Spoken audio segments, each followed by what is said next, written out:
This 2024 NFL MVP betting odds and picks edition of the NFL Propcast on the Sports Gambling Podcast Network is brought to you by Underdog Fantasy.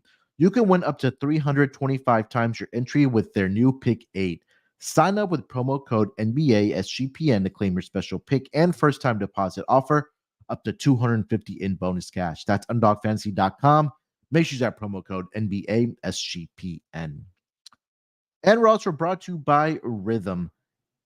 Get the best data-driven props and picks from Rhythm. Claim your 7-day free trial today by going to sportsgamblingpodcast.com/rhythm. That's sportsgamblingpodcast.com/RITHMM. Welcome, everyone, to the NFL Propcast, part of the Sports Gambling Podcast Network. Our first NFL Propcast to get ready for the 2024 NFL season. We'll talk about the NFL MVP market on this episode. We're going to try to, put out a couple of weeks here as we lead up to the NFL season. I know the NBA season is now over. The Boston Celtics getting the job done in 5 games. So I know me and Chris had an absolute phenomenal NBA season on the Propcast. So we'll be back next season, of course, for the NBA as well. But now it's time for us to shift our focus to the NFL. But joining me, as usual, to help me break everything down now happening on the grass or turf, wherever you might play. I got my main man. It's Chris B. Cabin. Chris, what's going on, my man? How are you doing? What's up, Munaf? It's good to be here, man. I'm doing great. The summer is, I think it officially starts tomorrow. Or is it today? Today or tomorrow? But either way, we're in summer mode already. And, it's, a great time to kind of take a step back from the NBA. Like you said, we saw the Boston Celtics. Congratulations to them getting the Dallas Mavericks out of there. And we shift our focus here, like you said, I think it's could be a little value out there, as we kind of get ready for the NFL season and, go through and do our due diligence and our homework. But I'm excited to break it down and talk NFL with you like we did last year, man. So I'm excited to be back for a Propcast again this year. Yeah, I know, like with NBA, it was more like a day-to-day grind for us where, we were looking at props every single day and, getting those out. And of course, we'll be doing that during the NFL season as well, weekly. But I think this is a little bit different where it's a little bit more, I want to say like relax. I don't think it's the right word, but it's not have to be where it's that day-to-day grind work where, we're exploring all these markets that the books are putting up. And, DraftKings, I think, does a fantastic job of getting these markets out, especially like the particular ones, whether it's like, passing yards, rushing yards, head-to-head, all that good stuff. So they do a really good job of doing all that for the NFL season, of course. So we'll get to all that throughout the summer here as we lead up to the NFL season. So this is a great reminder. I mentioned this when we were doing the NBA Propcast, is that now the Propcast has its own YouTube channel. So make sure you guys just search on YouTube Propcast SGPN. You'll see our Propcast logo there. Do us a favor, subscribe. We're on the march to get to 1,000 subscribers before the NFL season starts, and we can't do it without you. So right now we're around 528 is the last number I saw. So myself and Chris will be here, like I mentioned, all throughout the summer.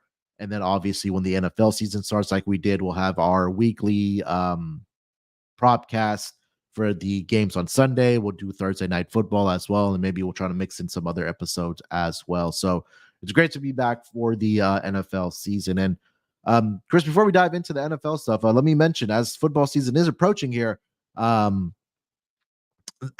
has got you covered, not only for NFL, but also the college football experience. And they're doing individual team previews. You guys are maniacs over there. So they're going through every single team in college football, doing a preview. Plus, also check out SGPN's 5-minute fantasy football podcast. It's your quick and dirty podcast to get you prepared for all things fantasy football. I know we're going to be entering that fantasy football season, draft season as well. Maybe some people are starting to get their best ball drafts out there and their league drafts as well. So make sure you guys check out the SGPN 5-minute fantasy football podcast to get you guys ready for all those drafts coming up for the NFL season. Chris, I thought we start, like I mentioned, we'll start into the MVP market and we'll work our way throughout the other awards markets as well. And I put together some data. I don't think it's something that jumps off of the page, but we know if you follow the NFL that the MVP award is usually a quarterback award, right? And I think it's been since 2011 or 2012 where a quarterback has won the MVP.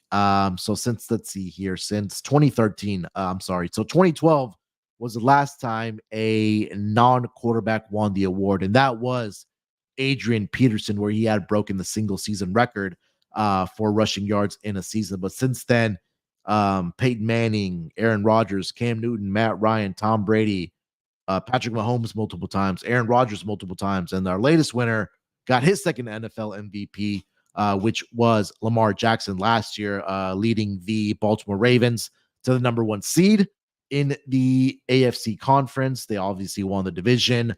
And I did a little bit more digging, and I said, is there any type of correlations that kind of come across these winners for the NFL MVP? So, we were briefly talking offline. I shared this simple chart with you, and it was pretty much that if your team has the best record in the NFL and they're the number one seed, that quarterback is more than likely getting the MVP for the season. And we've seen that for 7 straight years now, from Patrick Mahomes, Lamar Jackson, Aaron Rodgers back-to-back years, Mahomes in the 2022 season, and then, like I mentioned, Lamar Jackson last season for the Baltimore Ravens. And of the quarterbacks that have won since the 2011 season, every single one of those quarterbacks, their team has won the division. And also, tied in the fantasy football perspective, that if that quarterback was in the top, it was either the best quarterback or was within the top 5. So every single quarterback, except for the 2021 season where Aaron Rodgers won, he was the 6th ranked fantasy football quarterback at the end of the year. And then QBR as well is something I went back and looked at as well. I know a lot of people like looking at that stat as well. So since 2016, when Matt Ryan won, only 2 quarterbacks were not the number one rated QBR quarterback, which was last season Lamar Jackson, and then back in 2017 where Tom Brady won it, where he was the 3rd rank. So you're within the top 4, top 5 as far as QBR goes. So that was kind of the gist of it. I'm sure, Chris, you would probably share the same sentiments when you were looking at some of this data, but did anything in specific jump off to you before we get into the odds here for NFL MVP? No, I think we should have probably, maybe we could have made a graphic with the chart, because I think you did an excellent job with this chart, just kind of highlighting, like you said, all those key data points. Team record, you're not going to get the MVP if if your team doesn't have a strong record. And what's interesting on here, only Adrian Peterson, the non-quarterback, was the only player on here that didn't win his division either, that won it. So you could we can make our sprinkles for long shots and all those good things, but if we don't think that a team's going to win the division, it's almost like we shouldn't even bet on them, right? Or at least it shouldn't be maybe full unit bets. So yeah, I like how the chart encapsulates the success of the players. Like you mentioned, the QBR, the playoff seeding, all of those things are kind of tied together. Tua led the league in passing yards last year, north of 4,600. Threw for 29 touchdowns, and was in the conversation early, but of course, ultimately didn't win it. So it's not correlated as much as I think most people think, that it's correlated with individual performance. More so, it seems like it's tied into team success a little bit more, right? And we talk about that when we talk about NBA as well. So Tua, Jared Goff, Dak Prescott, Josh Allen, Brock Purdy, all of these guys were top 5 in passing. And of course, none of them ended up with the award. So yeah, definitely some things to kind of think about if you're wanting to be really, really sharp about, how you're kind of spreading it out if you are planning to make multiple bets on the MVP market. Yeah, and again, if we'll get into the odds here. Right now, like you mentioned, let me get over to the page here because I don't have it in front of me. So, looking at the odds for this upcoming season for the NFL, and I'll kind of start towards the bottom because obviously you're going to have a lot of your skill position players that are towards the bottom, right? Whether they're the wide receivers of the world or whether it is, the running backs of the world. Give me a second here. Where is future? Here we go. Awards, and then we'll go to the MVP side of things here. So And we'll kind of work our way up, right? And like you mentioned, that I mean, when you're talking about the long shots, I mean, they are long shots at the long shots. And I typically don't look past anything that's like around maybe 50-1, because I just don't believe that that type of player or has a chance to win. So right now, Russell Wilson on DraftKings is sitting at 100-1. Do I think the Steelers are going to be the best team in the AFC? No, I don't think so. Then you kind of work your way up from there, and then it's mostly a quarterback driven award. The non-quarterback that has the lowest odds to win the MVP is going to be Christian McCaffrey, who's at 40-1. And I understand it, right? Because again, we talked a lot about Christian McCaffrey last season and the season prior, when he was traded over to the San Francisco 49ers.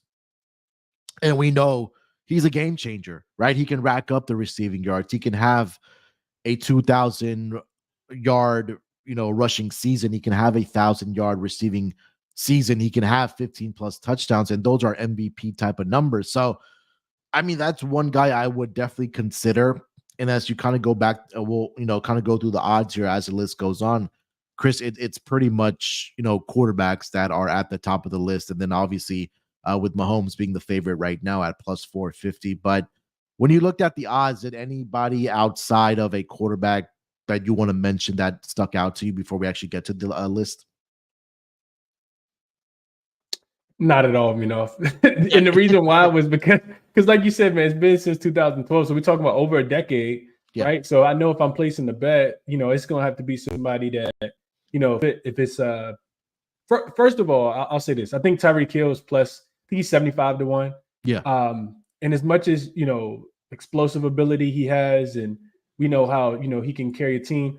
I was watching Colin Cowherd's show yesterday, and Tom Brady was on there, and he was talking about how for wide receivers specific, he was talking about pressures of a quarterback to get their star receiver the football.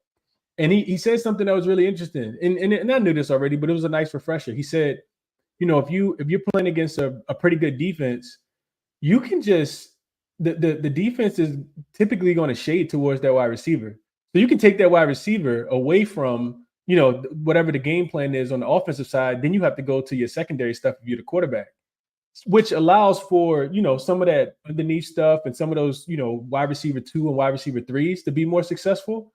Mm-hmm. But that to me itself, just screams that I can't take a wide receiver, because if I want to take Tyreek Hill out the game, we've seen, not a lot of teams, but we've seen some teams have success, doing that.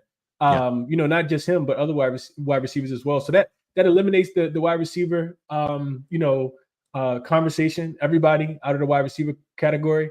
If I'm looking at running backs, like you said, Christian McCaffrey at 40-1 is definitely the by far the best odds, I think, in my opinion. But even him, like, he's injury prone, even though he played really strong last year. Yep. Before last year, he, was kind of nicked up in and out. And then we just got to think about the league and be honest with ourselves. This is a passing league that we're a part of now. So yep. When I think about all of those things, and like I said, cherry on top is that, last 12 years, we have not seen anyone that's not a quarterback, take home the award. It really just keeps it all to quarterbacks for me. How do you think about that? 100% being what you say. I think that the season where Adrian Peterson won well over a decade ago, he did something historic. And I know we're going to reference this a lot because we're NBA junkies. We usually see when it's the best player on the best team with the record, that usually wins the award in the NBA as well, unless they did have something historic. And I think the last time we saw a player, in my mind, and correct me if I'm wrong, Chris, that won the MVP in the NBA, that wasn't the best player on the best team with the number 1 seed, I think was Russell Westbrook, when he set the record for the most triple doubles in a regular season. So I think it'll be something like that, hey, maybe a wide receiver breaks the all-time receiving yards record. Maybe they break along with it, the receiving touchdowns record for a running back, breaking the record for the most rushing yards, breaking the record for the most rushing touchdowns, something historic. And also, I think for the cherry on top would have to be is that team or that non-quarterback player skill position wise, whether it's running back, whether it's wide receiver, that team had to at least win the division or at least make it to the playoffs at minimum for them to be considered for the MVP. But like you mentioned, right, we've seen a significant shift, Chris, in the NFL where it's a passing league now, and a lot of these running backs that aren't getting paid for a rightfully reason because their shelf life, it's 5 years, and then you see a decline with these running backs. But you also have to transform your game, and you have to be the type of running back that Christian McCaffrey is, right? A guy that can run with the football and a guy that can also, catch it out of the backfield. I think that's what's going to take for these running backs to kind of transform their game. And if they're able to do that, maybe that into that conversation for breaking, records and considering MVP. But yeah, I mean, it's pretty much like we talked about a quarterback award. It's pretty cut and dry in the NFL. When it does come to the MVP award. So we'll go through the numbers here. Kind of by odds, when we from like 20 to like 30 to 1 to 40 to 1. We'll discuss anything that we like with there, and then we'll work our way up to the top of the list where the favorites are right now. But before we get over to that, for this episode for the NFL MVP betting odds, let me tell everyone about our friends over at Underdog Fantasy. Pick 8 is now live, and for the NBA Finals, create entries with up to 8 picks, and Underdog will automatically double flex entries, so you can miss up to 2 picks and still win your entry. With more picks to make and extra ways to win, the excitement is higher than ever. The best part, you can win up to 325 times your original amount. You can now also use specials and boosts on all flexed entries. Don't miss your chance to try it out and win before it's gone. So sign up with our promo code NBA SGPN to claim your special pick and first time deposit offer up to $250 in bonus cash. That's underdogfantasy.com. Make sure you use that promo code NBA SGPN. And a little secret there that I don't think they've realized it, but the NBA finals are over, so you can still use the pick 8 there, but it'll probably have to be WNBA and MLB. But yeah, it's still live there, guys. Just a little secret. All right, Chris. So let's actually get into the odds here for the NFL MVP here. And so I'm gonna cut this off at 50 to 1, and we'll work our way up from there. But we talked about the skill position players, but any quarterback with odds greater of 50 to 1 excite you, or you would consider maybe putting a pizza or a steak dinner or a beer money down on? Man, I tell you, the first one that jumped off to me off the page, I see, and I'm not the biggest fan of this guy. He played for my franchise, but Kirk Cousins, 25 to 1 on some books, but also 40 to 1 on some books. And we know that he'll be, returning from injury last season. And we've seen what he's capable of, right? We've seen this guy go out and have, really, really good seasons. Most of those were contract years.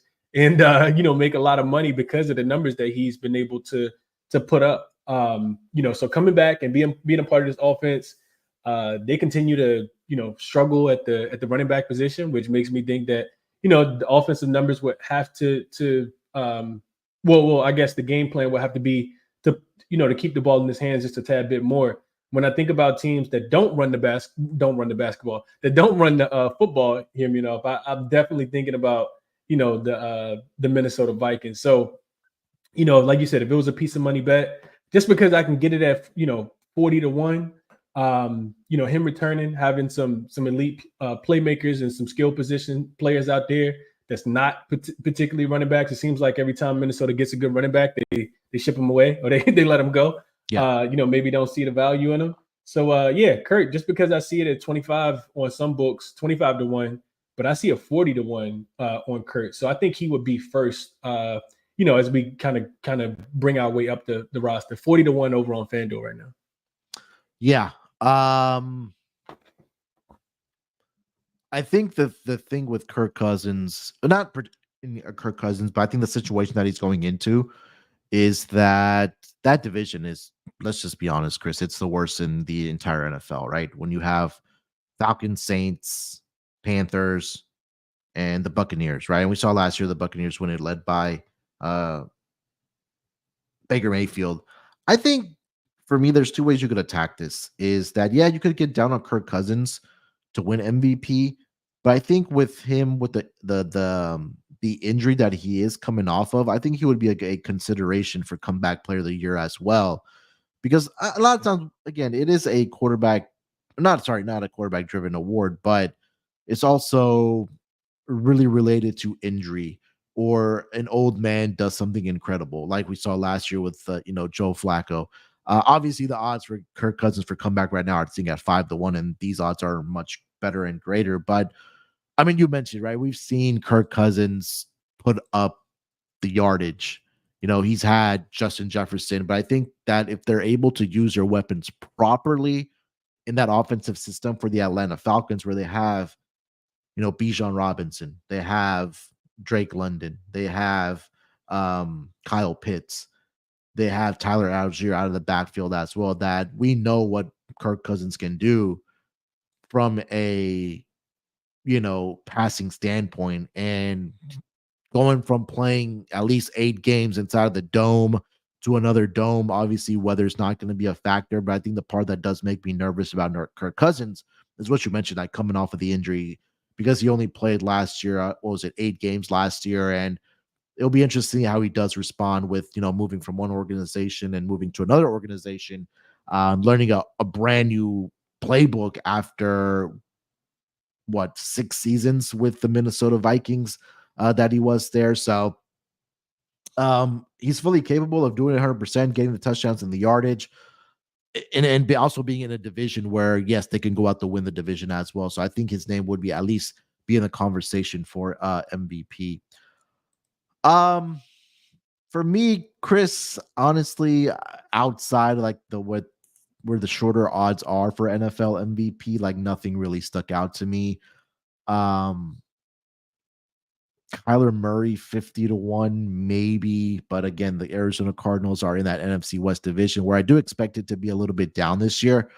I think a lot of people are not optimistic about the Cardinals this year, but I actually am, man. I think that again, with Kyler Murray coming back, from that torn ACL, he was able to get the rust off last season where he did, come back for a handful of games for this team.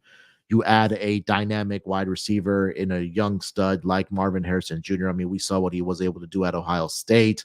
And also the ability that Kyler Murray has running the football as well, right? And I think that that's only to his advantage, something similar, I should say, to what he can do, like Lamar Jackson is a run with the football. Maybe not at Lamar's level, obviously, because Lamar's just in a different class of his own when we talk about scrambling running backs. But I think Kyler Murray, I think that one caught my eye. Russell Wilson is a hell no for me because, again, they have 2 quarterbacks there in Pittsburgh. And when you have 2-3 quarterbacks in your room, that typically means you don't have any quarterbacks in your room. So outside of that, around greater than 50-1, nothing really stuck out to me. I know a lot of people, like you mentioned, the Tyreek Hills of the world at 75-1. The top wide receivers, right? Justin Jefferson. I think this may be a down year for him. I wouldn't be surprised if it's not, but just because they had the quarterback change from going from Kirk Cousins to JJ McCarthy. Jamar Chase would probably be another name that people will be looking at for MVP because, again, he's fully capable of just having those explosive plays and just racking up the yardage and the touchdowns. And a lot of that obviously is predicated on if Joe Burrow is able to stay healthy for this Cincinnati Bengals team. So we'll move it over to where now the odds get shorter, right? You talked about Kirk Cousins at 35-1, around 40-1. So again, we always say definitely shop around for the best numbers. So we'll go over to the next category here, Chris. And we have Matthew Stafford at, let me start with Jared Goff and get your thoughts, because we've seen, and I kind of wanted to isolate him here because Detroit Lions are now a completely different team after being so bad for so many years, right? They have a lot of great talent on their roster at the skill positions. You have a great head coach that everybody wants to go out and play for. You're also in a division that obviously doesn't have Aaron Rodgers anymore. He owned for, I don't know how many years. Kirk Cousins is gone as well. The Bears have the number 1 overall pick, so they're going to be, I don't want to say going through growing pains, but, with Caleb Williams there. Jordan Love, I think, is going to be taking that next step for the Packers. So this division may be a little bit more open. I expect the Lions to win it, but do you have any thoughts on Jared Goff at 40-1? Because also he's a guy that we know that he can rack up the yardage as well. He can throw the touchdowns as well. The one concern that you do have is that if he's able to limit the turnovers for Jared Goff. But do you have any thoughts on Jared Goff here, Chris? Yeah, I mean, when we go back, to what we talked about in that criteria, winning the division, we kind of anticipate that, right? So that would be a check, early, early check. And do we see Gibbs step up out the backfield for them this year? Right, coming off his rookie season, he played pretty well. Dual threat back, can run it, can catch it out the backfield, dynamic playmaker as well. How much does he help? Does he stay healthy? Because we also see him get nicked up just a tad bit, miss a few games, a handful of games last year as well. So when we think about team record, we expect them to, I would kind of say dominate that division. And I know that they're going to be the hunted now because for so long they were, hunting, but they won the division last year, played really, really well, exceeded everybody's expectations. Even the people who had them playing better than they had been playing didn't have them playing that well last year. So the team record, I think we could check the box there. Division winner, I think we've already talked about checking the box there. It's really, I mean, he plays in the dome, so you're not really worried about weather concerns. I think that's another check for him as far as weather conditions. And I do expect him to have a pretty good year this year. If I think another year in that system, playing under Dan Campbell, another year with some some pretty great playmakers and play catchers. When you talk about the skill positions. At the wide receiver and tight end position, we harped on them, and they made us a lot of money last year. The collective unit that they have over there. So yeah, I see him at 40-1. Him at 40-1 as well. And I think that would be absolutely worth the sprinkle here. Looking at somebody outside of still being able to get at 40-1 for Mr. Jared Goff. I see him down to 33 on one book, but 40 I think is absolutely worth a little pizza money as well. All right. What do you think? Yeah, and that's the whole thing with Jared Goff is right. The number one, again, he's in a division that number one that can win. And I was just going back and looking at his numbers from year over year. And last season, look, Chris, he finished, I believe, second in the most passing yards, right behind Tua, right? Tua led the league last year, 46-24 passing yards. Jared Goff, number 2, 45-75.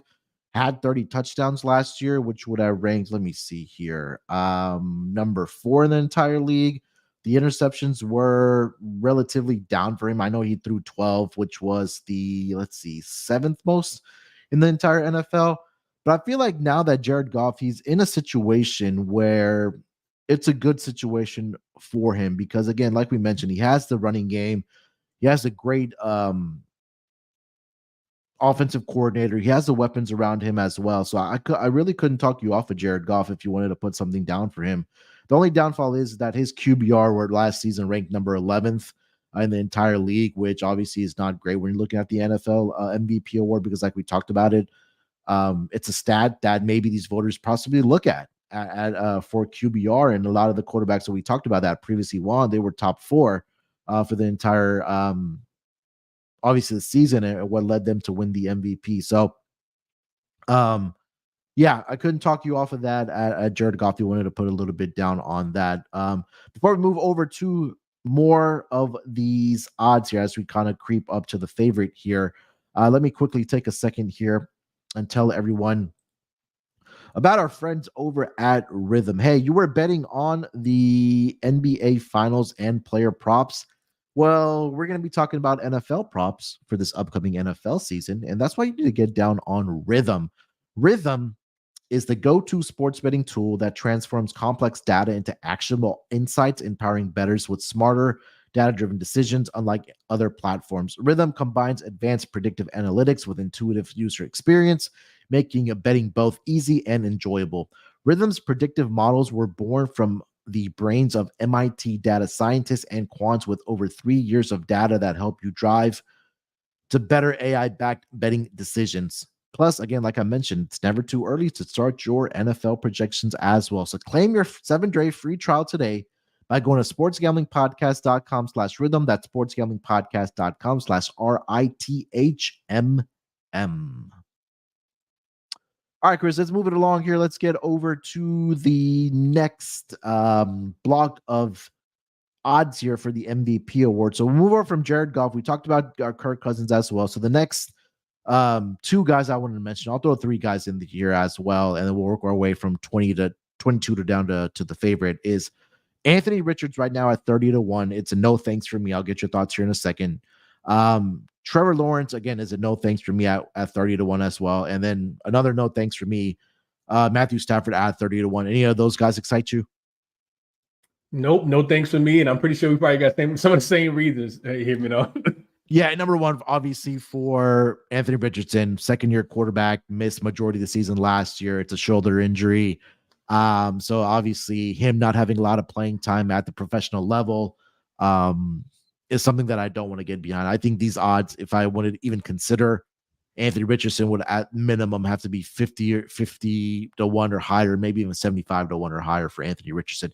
He's in a great system with Shane Steichen. I mean, we saw last year what he was able to do without Anthony Richardson for majority of the season. He had Gardner Minshew there last year.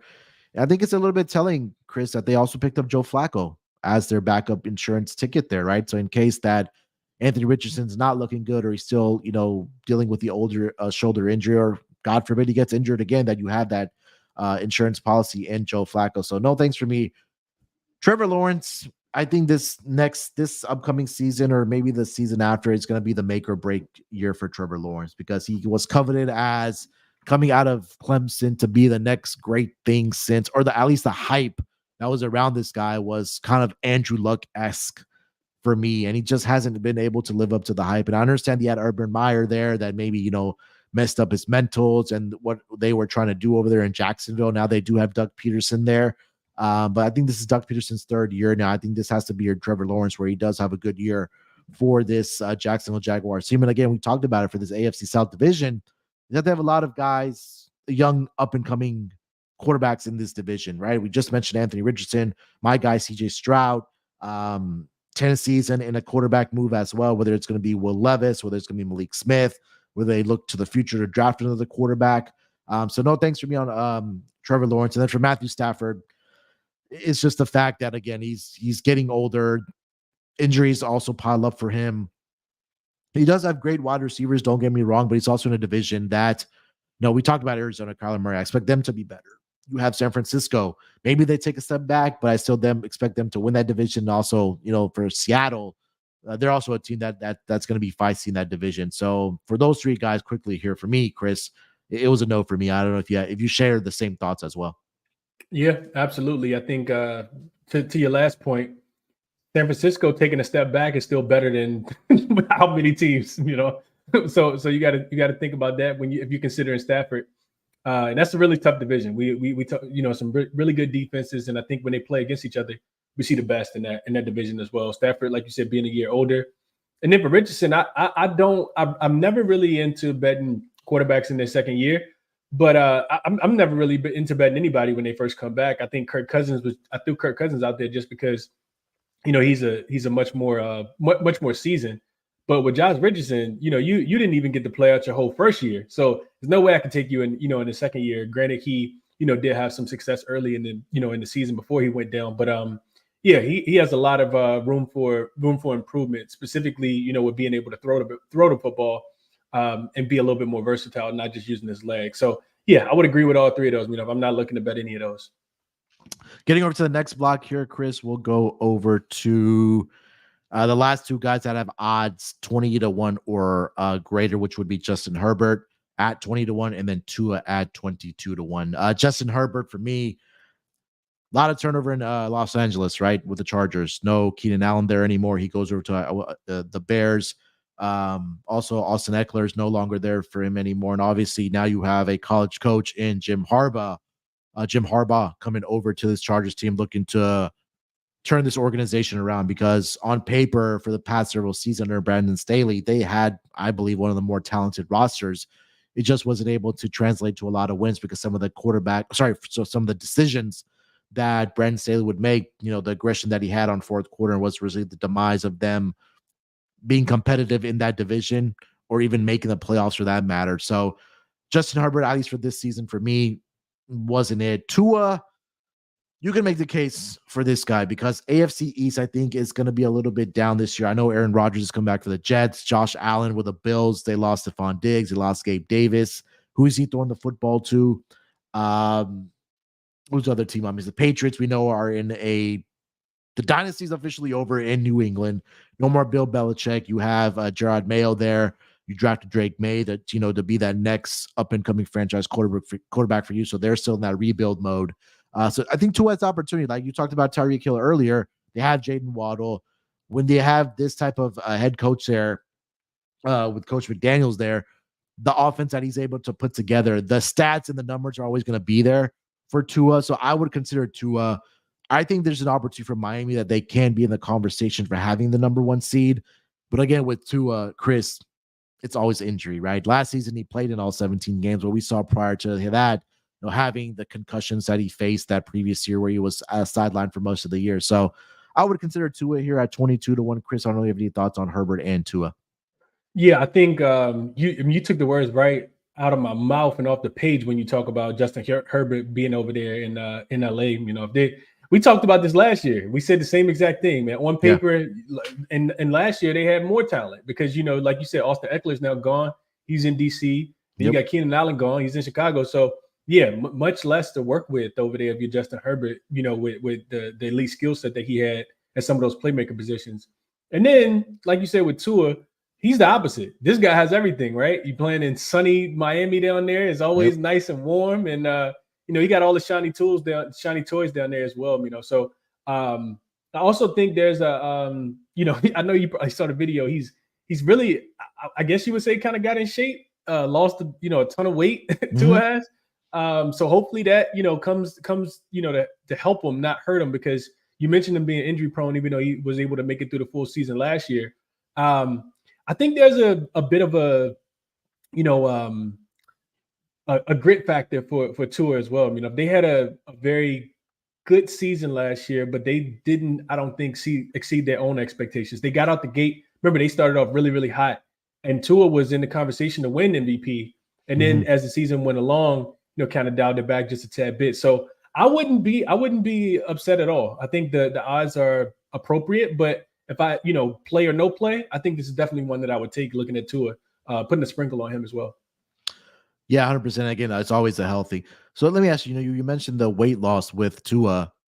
Do you think that enables him to utilize his legs and running ability more? Because we haven't really seen Tua be that scrambling quarterback, and it seems like he was, pulling some weight when he was trying to run.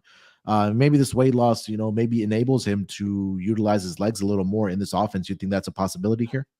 Absolutely. As long as he lost the weight the right way, and he was, consulting with some kind of dietitian, and I'm pretty sure that their weight training program is all on board. But hopefully he just hadn't lost his strength, because when you talk about a guy losing weight that is injury prone in the first place, you just worry about him, and him being smart with the football, because now Tua's a big guy, and when I saw him, I said, "Hold on, that's Tua? Is that the new Tua?" So yeah, I think it does. To answer your question, I think it definitely does.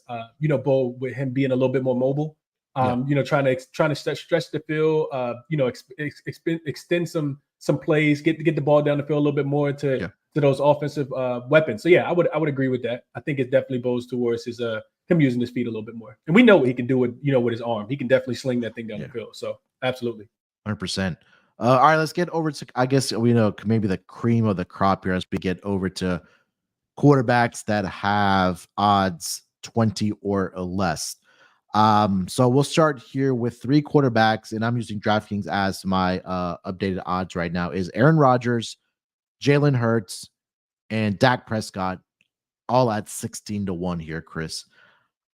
I struggled with this block a little bit here. Aaron Rodgers, like obviously a former MVP, but some of the things that I've read about him in the offseason here, I'm not interested in Aaron Rodgers. Look, he could come out here and the voodoo stuff that he does and the weird stuff that he's into could cure his Achilles from last season, and he could come out and look like Superman. But I just feel like that if this year isn't a success for the New York Jets, they're going to make a significant changes at their coaches' positions, whether it's head coach, offensive coordinator. And I feel like if Nathaniel Hackett's still that offensive coordinator there, I mean, we saw the catastrophe that happened when he was with the Denver Nuggets, the Denver Broncos. That's not a guy. I know he's worked with Rodgers for several years, and they have the weapons there.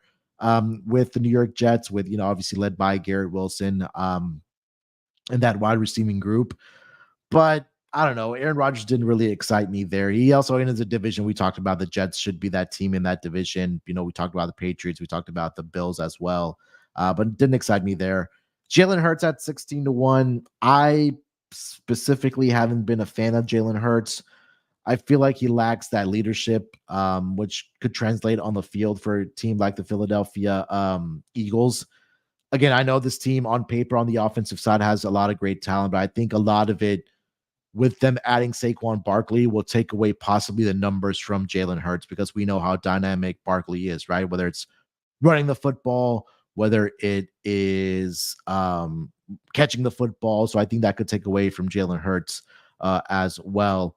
And then Dak Prescott is a hell no for me as well. I'm not a Dak. Look, Dak will get the numbers, but they didn't do anything in the offseason here, Chris, for him or for this team to really improve, especially on the offensive side. For Dak, I wouldn't consider him for MVP. I would maybe look at another market, whether it's offensive player of the year, because I know he can get the yardage. That running game is going to be non-existent, so you're going to have to expect him to throw the football, but he's also in a division with the Eagles, with the Commanders, and with the Giants that, relatively could be competitive. But I really haven't been a Dak guy. And again, if CeeDee Lamb is he's going to get fed the football, I would consider Dak not for MVP, for maybe for offensive player of the year is the market I would look at. But so none of these three guys here really excited me here. Chris, what about you? Yeah, so we'll start with where you left off at. The thing for Dallas was what you mentioned for me as well. If this, I think this was the team that actually made the least amount of moves. We don't see an upgrade at, no additional wide receivers, no running backs. I guess they just figured they'd just running back with what they had last year, and I think they could use a tad bit more in Dallas, in my opinion. So yeah, I wouldn't get there with Dak. I also feel like even though he had a successful season last year, that could have been the tip top for Dak. So we could see Dak start to decline just a tad bit, because I felt like he had such a good season last year. And then you also mentioned Jalen Hurts, and the point that you made about the upgrade at running back, bringing Saquon over from New York, is the biggest factor in that department, because we know the one thing about the Philadelphia Eagles, and it's been this way since Andy Reid's been there and before then, is that they are a hard-nosed team. They like to run the football. Yeah. So I think that takes away, as you mentioned, Saquon is going, as long as he can stay healthy, because we know Saquon has a bit of a health scare as far as his career goes. But as long as he can stay healthy, I do think that they're going to try to be a well-balanced attack, and that definitely takes away, like you mentioned. So yeah, I wouldn't take any of those guys. I know that if you're Philly, you want to be able to bounce back, but the way they went from tip of the top, cream of the crop last year to just, man, those last 5 or 6 weeks, you're just like, who is this team? That was scary. So if I even like Jalen Hurts, I would, that would give me a little pause for some hesitation there as well. But so yeah, I'm with you. Not any of those guys. I'm wanting to bet on, not based on the odds being at less than 20-1.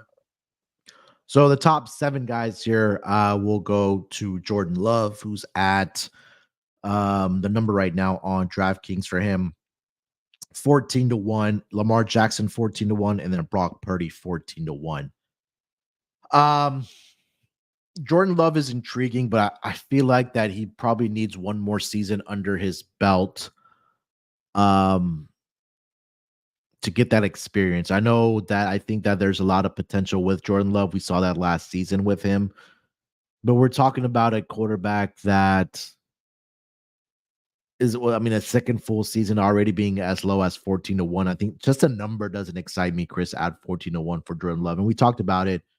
I think for me personally, and I could be in the wrong here, I would rather take Jared Goff at his number at 40-1 in that division for MVP than Jordan Love at 14-1 right now. And I just feel like that also for Jordan Love, like, can you trust the wide receiving group that is there now for this Green Bay Packers team? Right. I mean, we saw a lot of drops with this team, whether it was Christian Watson, whether it was some of these other guys that they do have there. Um, that didn't really excite me. Lamar obviously is always in the conversation just because of how dynamic of a player that he is. And they're trying to improve the roster around him. They're trying to add the offensive weapons at the wide receiving group. They got Derrick Henry in the backfield as well, but we still know that Lamar is going to be able to utilize his legs as he has done all throughout his career. So he's always in the conversation. So at 14-1, the last time a MVP won back-to-back years, or repeat MVP, I should say, was back in the 2020-2021 season, which it was Mr. Aaron Rodgers when he was with the Green Bay Packers. So again, I would consider Lamar here in this group. Brock Purdy is also, I don't know what else Brock Purdy has to do for him to win the NFL MVP award, because I think last year was his chance to do it. But now I think that there's more film and things like that on a guy like Brock Purdy. And so there's some uncertainty about if they're going to hang on to these guys, right? Whether it is Deebo Samuel, whether it is Brandon Ayuk, and whether it's contract situations or just, frustration of lack of winning in the Super Bowl or in the playoffs, or I should say Super Bowl, because his team has been there. Brock Purdy doesn't excite me. And also it is that you also have Christian McCaffrey, who is that shiny toy over there, because when you talk about this Niners team, it's like, all right, man, we got Christian McCaffrey, we got this defense, we got Deebo Samuel. I feel like Brock Purdy's name isn't brought up when we at the top of that top 3 list when we talk about this Niners team for me. So Brock Purdy at 14-1 was also a pass for me, but Lamar Jackson is the one guy that I did have on my list here, Chris. Yeah, if you mentioned it with Brock Purdy, like you said, it's the shiny toy always, as long as he's a part of that franchise or any franchise that he's going to be on, it's going to be Christian McCaffrey, just because of what he brings to the field. His elite, playmaking, whether you're tossing it to him out the backfield, throwing him a deep pass, handing it off to him.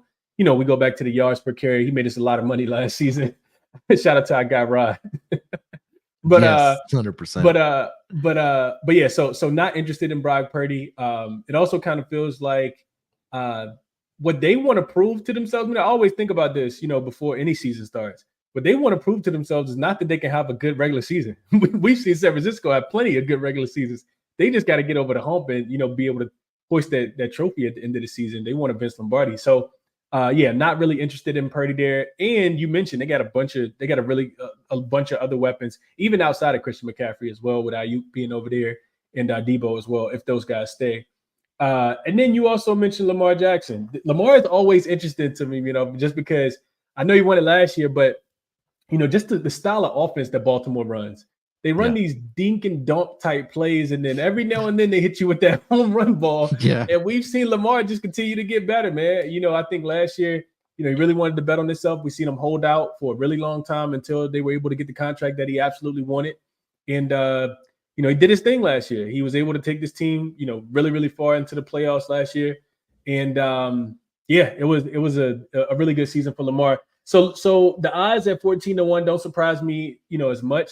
I think with some of these less than 20-1 odds, we will see, or there's potential to see anyway, some slip up from these teams early on, and then we could buy back, and I would say buy in when we get a little bit better, because 14-1 doesn't really surprise me. Like, that's not anything that I want to bet on Lamar. But if Baltimore for some reason starts the season off a little lackadaisical 2 or 3 weeks into it, then I think we can get better odds. It kind of reminds me of what we talked about with Luka.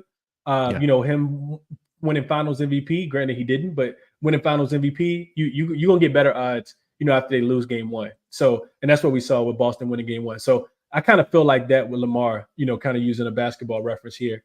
And then you mentioned Jordan Love. Jordan Love is an interesting guy, coming off a season where he threw for 32 touchdowns, only 11 interceptions. I remember Jordan Love when we started the Propcast at the beginning of the season. He was really, really struggling. I wouldn't say struggling, but really wasn't playing, up to the way that he finished the season off. I think he finished 2 interceptions in his last 8 or 9 games, and a bunch of different touchdown passes. So it really did feel like something clicked there. But I go back to what you said. Second year, these short odds, I think I'll pass there just because there could be some regression that comes for Jordan Love. I like what he's done for the Packers team, and I think he'll have a pretty good season. But not really wanting to lay too much with him either. I think he could also start off the season a little slow, and if he does, that would as he did last year, that could definitely present an opportunity where you could get better odds for Jordan Love to win if you wanted to come back in on him after the first couple weeks. Yeah, I 100% agree with that. Again, you could I think it's similar to a lot of sports, right? Not all sports. Is that there's a particular guy that you like, and looking at their schedule. I mean, if they get off to a tough start to that schedule, I mean, you're going to get better odds as the season kind of progresses there. So, I think that's one thing that we should mention here. I think that's a great point that you do bring up there, Chris. Not only for MVP award, but I think that's applicable for a lot of the awards. All right, so let's get to the cream of the crop here on the top here, Chris. The top four guys, and we'll start here with Joe Burrow. That's currently sitting at 9-1 to win the NFL MVP. My guy, CJ Stroud, plus 850. Josh Allen, plus 850. And Mr. Patrick Mahomes, who won it last year, is the odds-on favorite to win NFL MVP at plus 450. And I'll start here with Mahomes because we talk about odds that could get better for you to bet on throughout the season. I'm not sure that's the case with Patrick Mahomes just because it's the name Patrick Mahomes, and that if he has one bad game where he goes out and throws 240 yards, 2 touchdowns, 3 interceptions, I don't think the number will move for Patrick Mahomes because he'll come back that next week and throw for 500 yards, 5 touchdowns, and then you'll get even worse odds for Patrick Mahomes. And I know a lot of times for people, it's not fun betting on the odds-on favorite, but it's Patrick Mahomes for a reason at plus 450. And it's something that's similar we talked about in NBA, Chris, that it's the Nikola Jokic of the world, the Joel Embiid of the world, that if they're able to stay healthy, like those guys, you could throw in Giannis's name there as well, that if they stay healthy, that, those guys are usually the ones that will have the shortest odds when it comes to the end of the season. I think Patrick Mahomes definitely is into that conversation. Josh Allen at plus 850. I don't know what to expect from this Buffalo Bills team coming in this year because they lost their 2, top receivers. Stephon Diggs obviously coming over to the Texans. Gabe Davis going over to, I believe it was the Jacksonville Jaguars, if I'm not mistaken. So I don't know really what to expect. And Josh Allen's name is an MVP for the last, 3 years, where he just hasn't been able to, I guess, stay consistent because he is a quarterback that is turnover prone. And we've seen him throw the interceptions. We've seen him, the fumbles. And when it comes down to those, quote unquote, those game of the years, I feel like the Buffalo Bills fall a little bit short. So I wasn't interested in Josh Allen. CJ Stroud, I think this is a ridiculous number for a quarterback going into the second year. Look, he had a phenomenal year last year. And I think let's pump the brakes a little bit. Look, I know what he's going to be capable of doing, but for this guy to be at plus 850 right now, and I understand it, right? Because look, you added a number 1 wide receiver in Stephon Diggs, which I'm already nervous about because of his personality, and that if he's going to be a locker room guy, that number 1 makes me nervous. But last year, even without Stephon Diggs, you had Nico Collins, you had Tank Dell prior to the injury, and CJ Stroud was doing CJ Stroud things, which was absolutely incredible. Can he go out and throw for and did what he did last year? Absolutely. But now that, we talk a lot about the sophomore slump, Chris, that does CJ Stroud fall into that category? It's a possibility, but I think this is more me and my fans speaking. I know you'll probably provide better context on that. But for me, it's like, let's pump the brakes a little bit on CJ Stroud. Joe Burrow at 9-1, which makes me nervous here, Chris, is that he's coming off that wrist injury and another quarterback that is injury prone, right? We've seen Joe Burrow. We know what he can do. He's led his team all the way to the Super Bowl. But for me, it always comes down to health for Joe Burrow, right? He's had that torn ACL, the wrist injury last year, where he missed significant time for this team. So again, if he's able to stay healthy, yeah, Joe Burrow's going to be in that conversation because again, for the Cincinnati Bengals team this season, they're playing a last place schedule where their numbers are going to look really good. You still have Jamar Chase there. You signed T. Higgins to a 1-year contract. So I want to see if we can find a 10-1 or better number. I wouldn't be able to talk you off of Patrick Mahomes, at least for the top 4 guys for me, Chris. I would consider Patrick Mahomes, again, if you're able to find a 5-1 out there, yes. And then Joe Burrow, if you're able to find a 10-1 or better right now on those 2 guys. Josh Allen, for me, is a no. And obviously my fandom of CJ Stroud, I can't really justify this number at plus 900, plus 850, plus 900 here, Chris. So that's kind of where I'm at with the top 4 guys.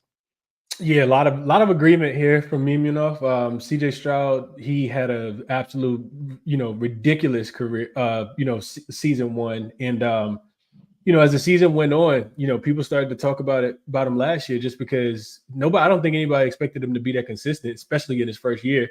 And that sophomore slump could come here, it'll be a lot of defensive coordinators sitting in their film room, trying to figure out, what he likes to do and trying to take away some of those options, pick up on some of his habits. So I think that there is a little bit of room for, regression for CJ Stroud, even though I do love him.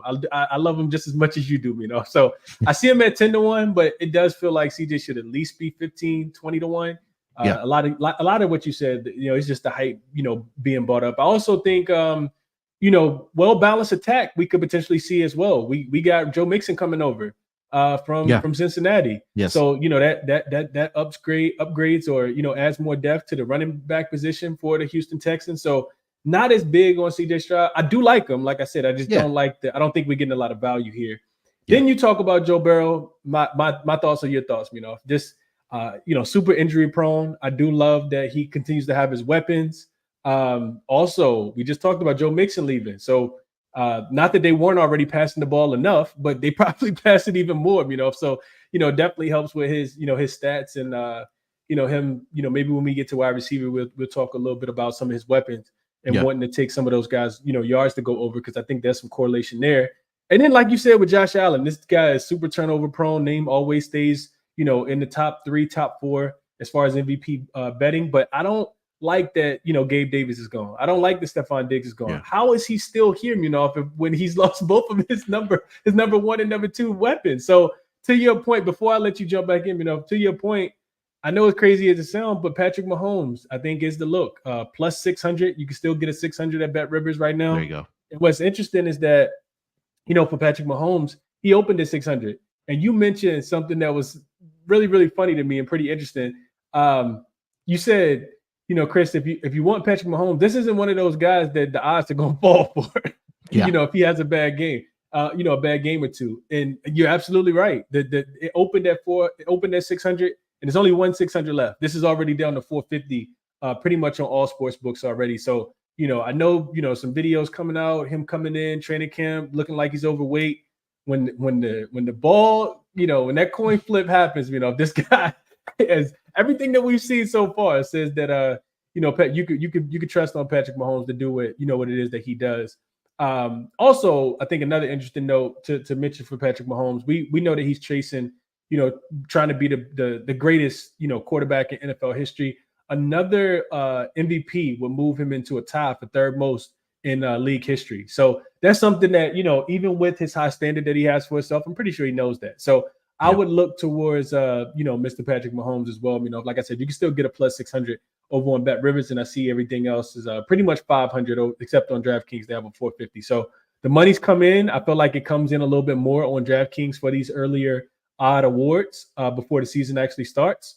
And that's just because they have the most markets, right? So people are looking at DraftKings, one of the bigger sports books. But like I said, shop around, because you can definitely get, 1 600 and a couple 500s out there as well. But yeah, how could we bet against this guy, Yeah, and I just had to go and look at the Bills depth chart here at their wide receivers. I mean, you go from Stephon Diggs and Gabe Davis to Khalil Shakir, Keon Cole, Curtis Samuel, Dalton Kincaid, and you have MVS there. You had Chase Claypool, Matt Collins. I mean, these are all number 2, number 3 guys that they have, and I really don't know. I mean, if Josh Allen goes out here and throws for 5,000 yards, or let's just say not even 5, let's just say he throws for 4,500 yards.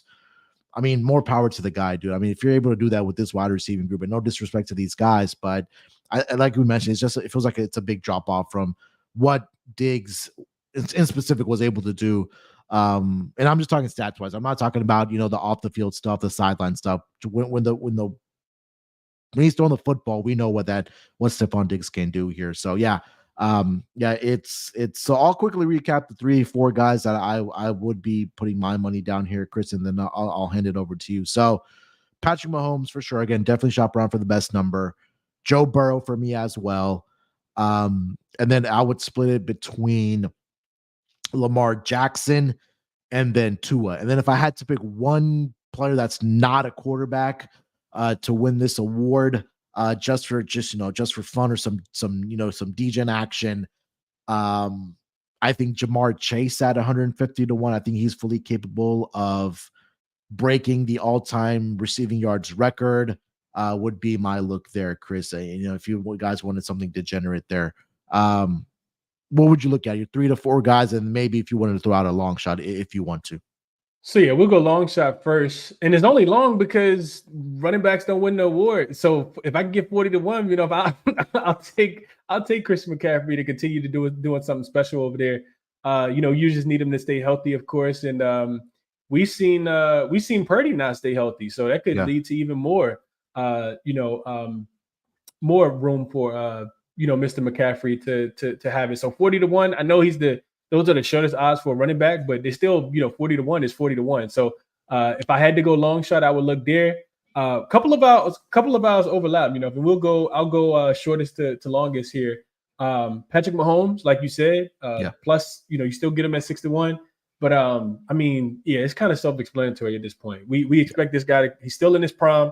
No, he's coming off a championship, but the year before that, he was coming off a championship. So you just expect, as long as him and Andy Reid are together, they still have Travis Kelce. They re-signed Chris Jones as well on that defensive end. You just expect them to be cream of the crop, and we know what formula, as you kind of talked about it at the top of the show. We know what kind of formula it takes to be in this in this conversation. So I do like Patrick Mahomes. You mentioned Joe Burrow. I like Joe as well, just because, like I said, with him losing Mixon, coming back from injury, it always feels like Joe has a lot to prove. Like he's always, they have a really tough division that's going to be really, really difficult. So with him losing Mixon, I think that is more airtime for him to get Jamar Chase and the rest of those guys involved. And then as we move down the line, you mentioned him as well, Tua.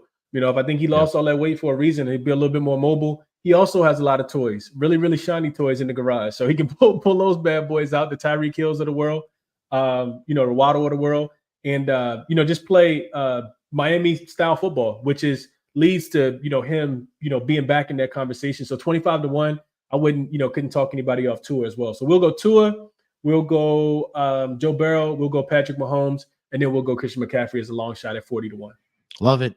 Yeah, I feel like me and Chris, all the episodes that we've done since we started doing pods together, we feel like we're starting to share the same brain and same thoughts here. So look, this was a lot of fun. An hour plus in the books. I didn't anticipate it going this long, but I think this was a lot of great information and content and kind of our thought process when we talk about these awards as well. And I know a lot of people sometimes don't like tying up their money for 6-7 months here when we're talking about, awards, but I think there's definitely some value, not only before the season starts, but also as the season progresses. But we'll be, as we do, we'll keep an eye out for these odds as we kind of progress to the summer here. And then when the season officially does start, we'll probably pop in a couple episodes, maybe like once a month, to just see the updated numbers on these type of markets here. Nothing in depth like we are going right now, but a little bit of rapid fire as we do here, during the regular season. So that's, first one in the books here. MVP, I think this is a great start here, Chris. We'll go through the awards markets, and then we'll, get into some of those wide receiver, running back, stats as we do with the division previews and things like that as well. So definitely looking forward to it.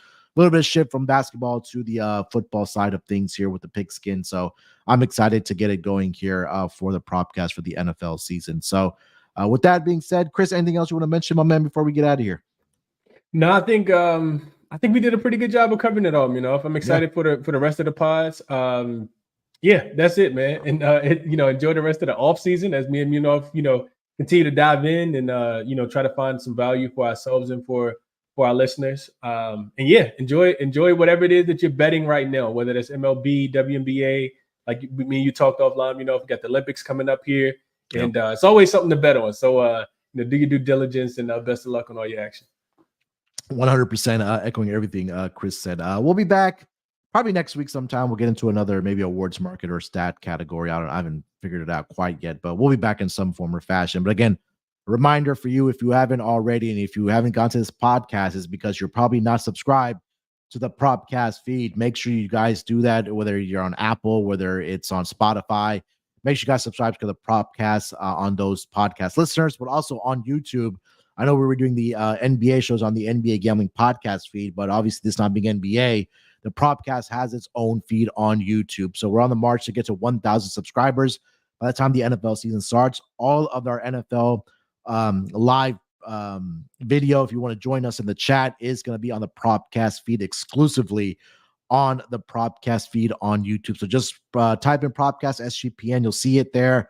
Join us for the NFL season. I know a lot of you will, but we are on the march to 1,000 subscribers for the NFL season. So join us on the Propcast and also on the audio podcast side of things as well. Make sure you guys subscribe to the feed. We want to grow the show. There's a lot of potential with the show. Me and Chris have done a lot of great work for the NBA season. We want to translate that not only for the NBA season next year, but also for the NFL season upcoming up as well. But we can't do it without you guys. Make sure you guys follow Chris on X. That's at Crispy Captain with 2 P's and 2 N's. You can follow me there as well at SportsNerd824. We'll talk to you guys sometime next week. Get into the next category there as well. But till then, good luck with your bets. Let's break these books off and let it ride.